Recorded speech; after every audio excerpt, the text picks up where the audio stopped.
भारत और चीन की सेनाओं के बीच एलएसी पर हुई थी दो और झड़पें। वीरता पुरस्कारों के प्रशस्ति पत्र से जानकारी आई सामने।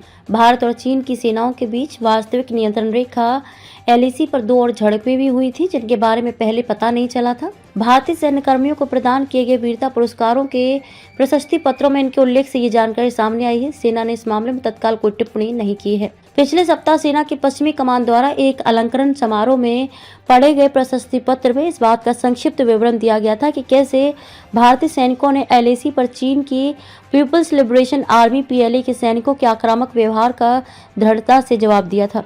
चंडी मंदिर में मुख्यालय वाली सेना की पश्चिमी कमान ने अपने यूट्यूब चैनल पर 13 जनवरी को चंडी मंदिर में मुख्यालय वाली सेना की पश्चिमी कमान ने अपने यूट्यूब चैनल पर 13 जनवरी के समारोह का एक वीडियो अपलोड किया था, जिसमें वीरता पुरस्कार पर विवरण दिया गया था, लेकिन सोमवार को उसे निष्क्रिय कर दिया गया। प्रशस्ति पत्र में उल्लेखित संघर्ष की ये घटनाएं सितंबर 2021 से नवंबर 2022 के बीच हुई थी। जून 2020 में गलवान घाटी में हुई झड़पों के बाद से भारतीय सेना 3488 किलोमीटर लंबी एलएसी पर बेहद उच्च स्तर की युद्धक तैयारी के साथ डटी हुई है। मई 2020 में पूर्वी लद्दाख सीमा विवाद के बाद पिछले 3.5 वर्षों में भारत और चीन के बीच एलएसी पर झड़पों की कई घटनाएं हुई थी। चीनी सैनिकों ने एलएसी पर तवांग सेक्टर में भी घुसने का प्रयास किया था। 9 दिसंबर 2022 को पीएलए के जवानों ने तवांग सेक्टर के यांगत्से इलाके में एलएसी पर घुसपैठ का प्रयास किया था और एक तरफा रूप से यथास्थिति बदलने की कोशिश की थी। रक्षा मंत्री राजनाथ सिंह ने घटना के 4 दिन बाद संसद में इसके बारे में बताया था। राजनाथ का कहना था कि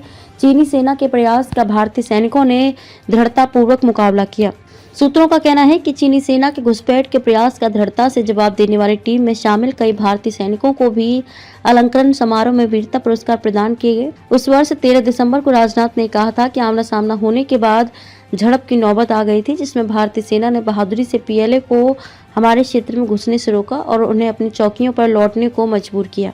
उनका कहना था कि इस झड़प में दोनों ओर के कुछ सैनिक घायल हुए थे। रक्षा मंत्री ने कहा था कि मैं सदन को आश्वस्त करना चाहता हूं कि हमारी सेनाएं हमारी क्षेत्रीय संप्रभुता की रक्षा करने के लिए प्रतिबद्ध हैं और इस पर हमले के किसी भी प्रयास को विफल करती रहेंगी। मुझे विश्वास है कि पूरा सदन उनकी साहसी प्रयासों में हमारे सैनिकों का समर्थन करने में एकजुट रहेगा।